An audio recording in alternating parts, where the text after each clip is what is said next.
mà thực sự là món ăn ngon, chờ hơi bị lâu. Chờ đến 20 phút rồi mới chưa có. Đành phải ăn tạm với cái dưa chuột. Hello, xin chào tất cả các bạn. Hôm nay là ngày 34 1 tháng 5. Lần đầu tiên đi ăn bánh xèo Nam Bộ, chờ hơi lâu. Đành ăn tạm với cái này, chờ lâu quá. Món ngon chờ lâu quá. Bánh mì ấy.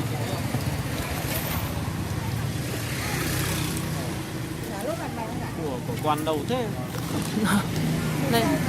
Vâng.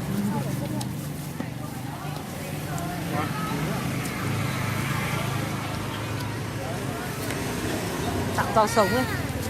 Đây. À. Bánh mì. Bánh mì bơm. Bánh mì mật ong.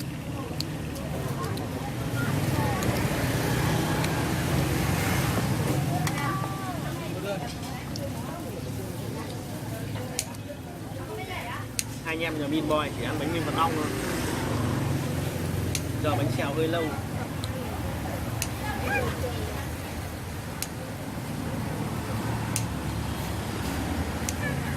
Đấy, biết tí còn bụng này ăn bánh mì, ăn bánh xèo. Rồi, ăn đi.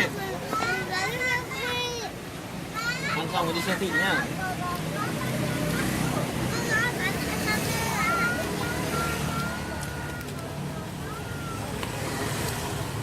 Rượu táo mèo.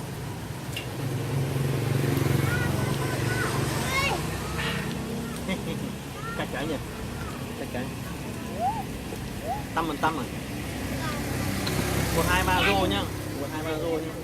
1, 2, 3 rô. 2, 3 uống. Ngon quá.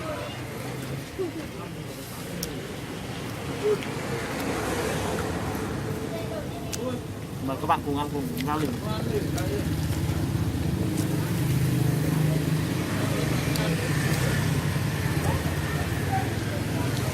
Ăn tạm rau sống trước ạ.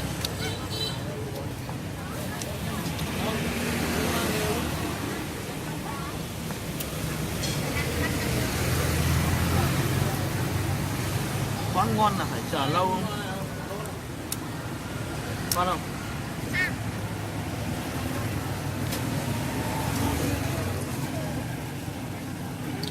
Ăn cho các bạn xem. Hai tay hai súng. Nhìn một tay một súng.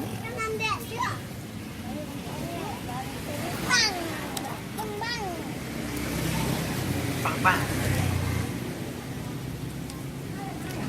Bảo bà cho luôn dăm 7 đĩa ăn cho nó có công chờ lâu.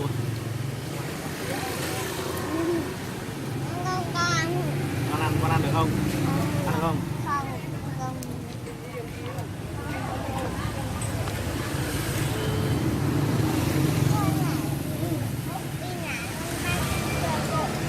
Chấm ngon hết. Nhưng mà tí ớt cho cái cay.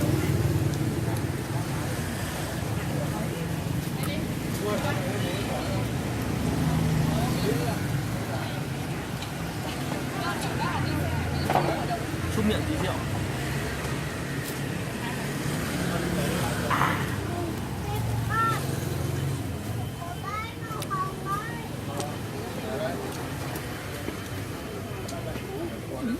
Ngon. Tình cảm nhỉ. Ăn quá.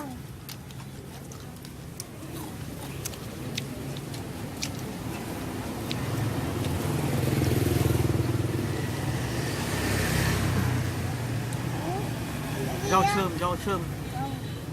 Uống rượu với cả rau sơm.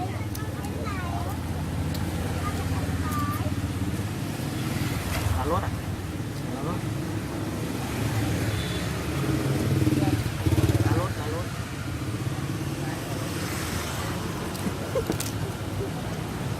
Phần bình thường sạch không sao.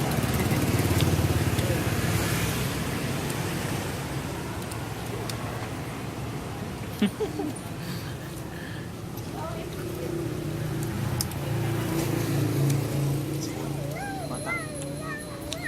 Tình trạng này quá tải. Ngon.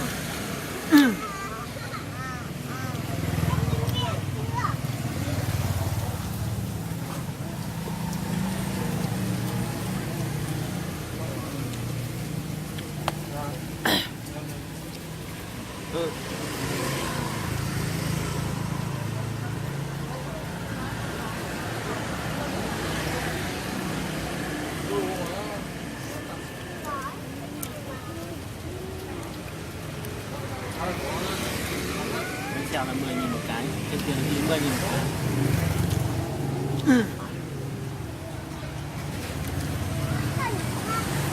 Ăn rau thơm chấm này trông lại ngon.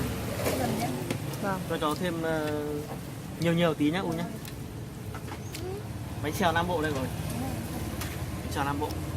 Bây giờ mình có để ăn. Cương ăn không? Ăn này không? Ăn này không? Không ăn à? Một con vậy nào. Ừ? Có vậy cái nào? Cái gì con? Khỏi rồi, nguội có nước chấm mà nó nguội rồi. Không bỏng đâu, không bỏng đâu. Không bỏng đâu mà.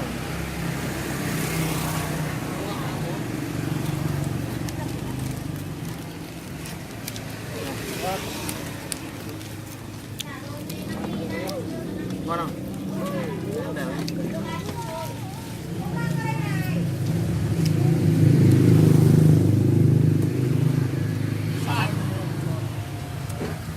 Cuốn nha. Đây. Chấm vào đây, chấm vào đây.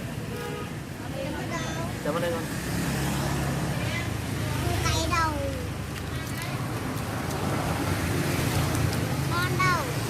Kia của con. Quay đây.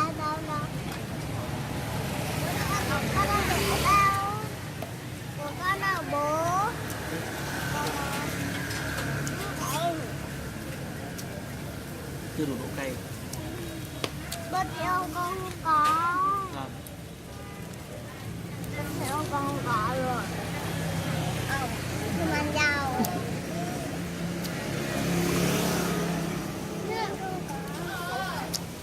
Rồi. Rồi. Điên lại bị không ăn. Có ăn. Cô ui, cô cho con một cái bát này có ớt không ạ? Cho con thêm một bát nước chấm có nhiều ớt. Em tự cho vào. Cho con thêm một bát nước chấm rồi.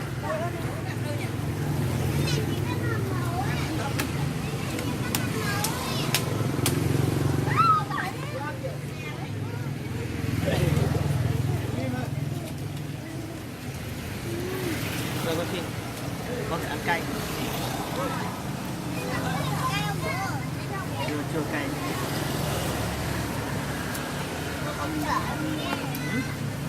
Ôi đừng chấm thường này. Chấm cay, con chấm bên kia kìa. Rồi cay rồi mang cái miếng khác đi. Đây con chấm bên này. Con lấy khác ăn chấm đi con. Cơ. Đây cái bột cuốn đây này. Của con đâu? Đây của con. Của con đây của con. Đây mà. Đây. Đây Phương ăn nốt đây của con.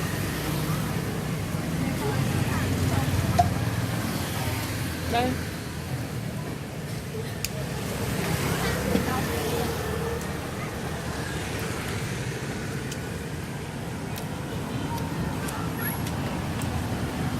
Người nữa. Phải, không cay. Cắt nhẹ nhàng thôi. Cắt nhẹ nhàng cho bột cắt ra. Ngon, đổ à. Bỏ đi. Đấy ăn thử này xem. Bin ăn đi. Đây không cay này. Nào. Gái tí cho đi siêu thị. Không, Này. không, con ăn nào ghê. Cái gì mà ghê? Ăn ngon thử ăn xem.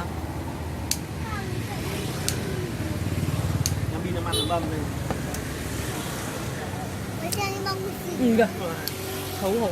Xấu tính thế nhỉ?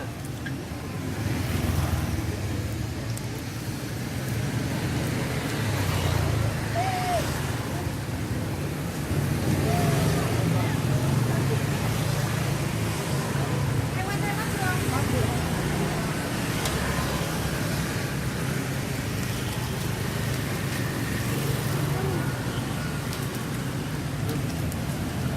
Ăn. Ăn đây. Bánh mì chấm với cả xương ớt.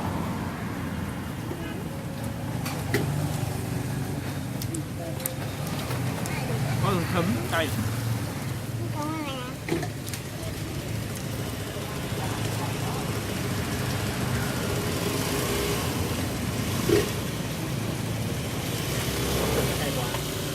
Trộn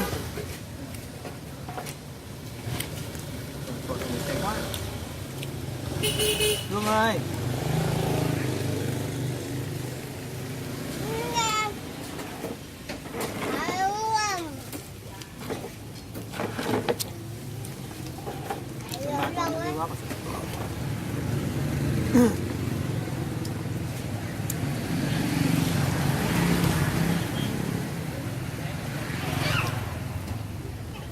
Cú ra ăn đi con. Bố gói miếng mình ăn nhé. Ăn thử thôi. Bố gói tí miếng thịt cho nó. Rồi, Hương, Được. ngồi chỗ ấy.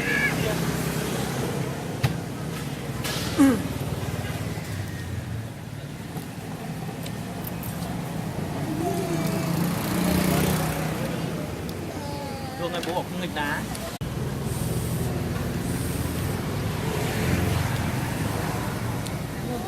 Ăn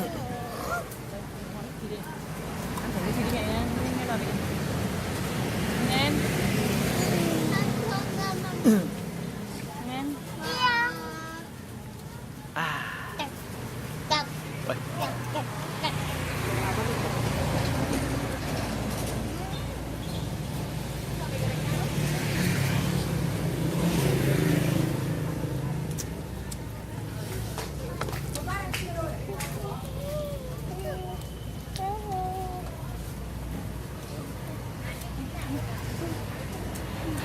Vênh đại ca đang bố mày quay cuồng.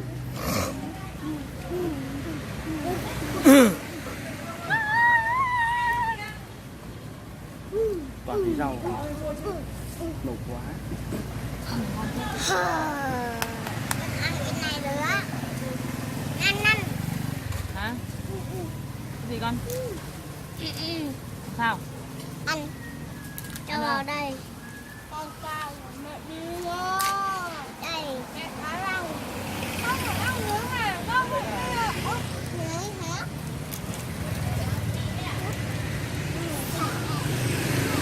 Hương ơi, ăn thử đi, giòn lắm nhỉ? Chết. À, ra đây. Này, cầm nó đi. Giòn cực. Con. Ừ. Giòn. Mai Mà ăn hết miếng to. hết đồ ăn mất rồi. Hả? Hết đồ ăn mất rồi, mãi mới còn một đĩa này. Vết. Bạn ra xin lấy cái bát dưa góp với cả ấy. Với cả bảo cho 1-2 đĩa lên. Còn. Nên nhiều mấy cái. Được 3 cái. Hả? Được 3 cái. Anh còn mấy cái? Gọi mấy đĩa mà. Sao mấy cái? Kia ra lấy.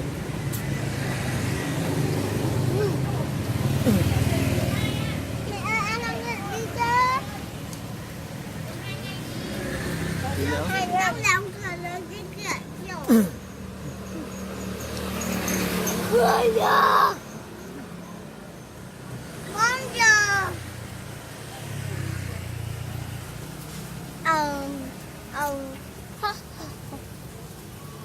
Hai bé người. Rồi, lại ra thêm một đĩa nữa rồi. Này, ngon quá này.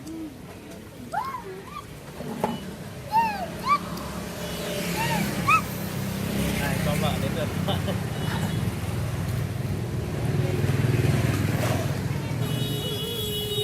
Bánh xèo Lam Bộ lần đầu đi ăn.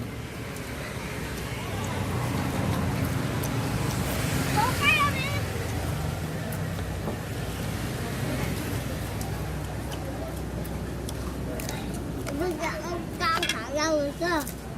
Ăn không nữa.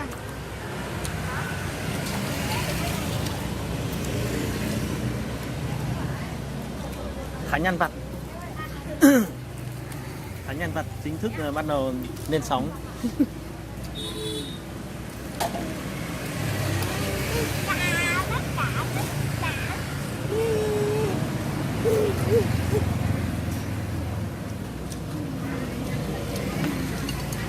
Rồi đúng không?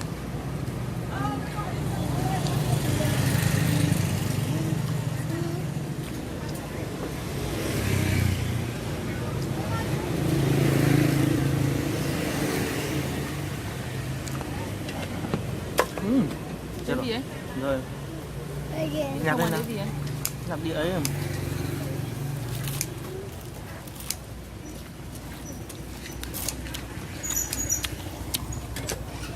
Lên này, hương ăn này không con? Ngon mà. Ăn gì nữa không? Con bán rồi.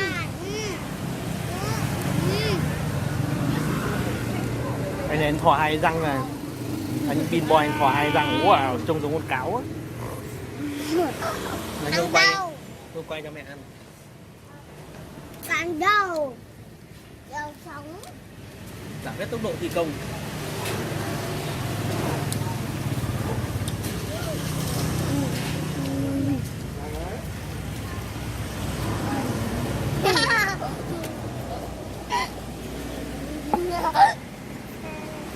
Khoan đấy. Thấy chưa? Con nhìn được chưa? Tự xem đi. Phát vào đây. Theo làm nè.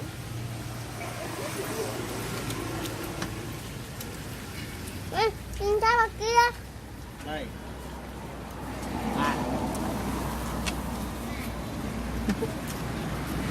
Mình che nắp vô rồi.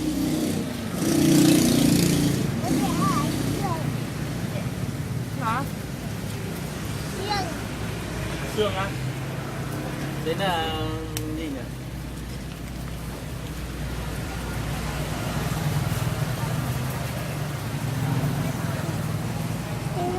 Uống nước vào. Min. Nào. Rồi đi du.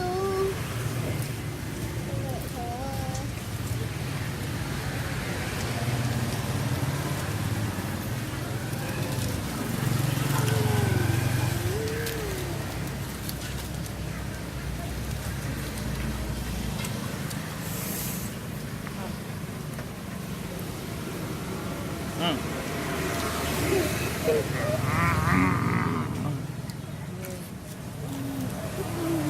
Em ăn má cà rồng mà. Mắc ở trong. Đây là quả rồng. Quả rồng.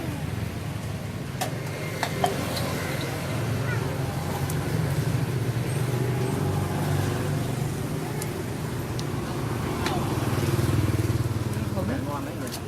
Cái này ngon đấy. Rất là ngon. Nó ăn thả lớn thôi.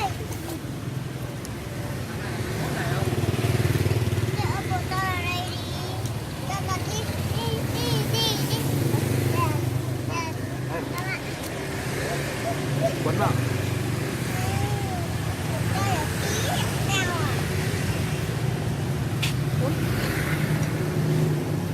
à? À.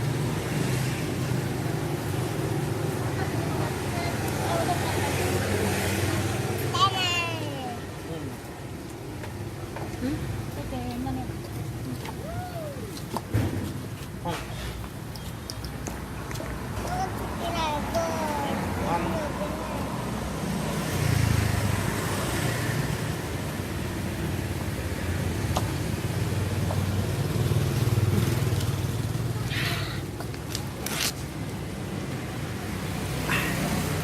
Hai mồm bố kìa.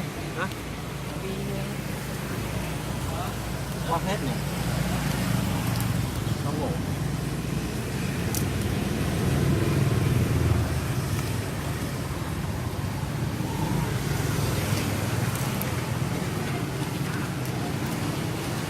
Thôi được rồi, thế thôi. Tạm dừng đi. Đây đây chào đi. Ngon quá các bạn ạ. Lần đầu tiên ăn bánh xèo Nam Bộ. Lò căng bụng. Nhưng mà rất ngon. Chào các bạn vào video lần sau sẽ có món ngon hơn. Nhớ đăng ký kênh nha các bạn nhé. Ok, xin chào tất cả các bạn.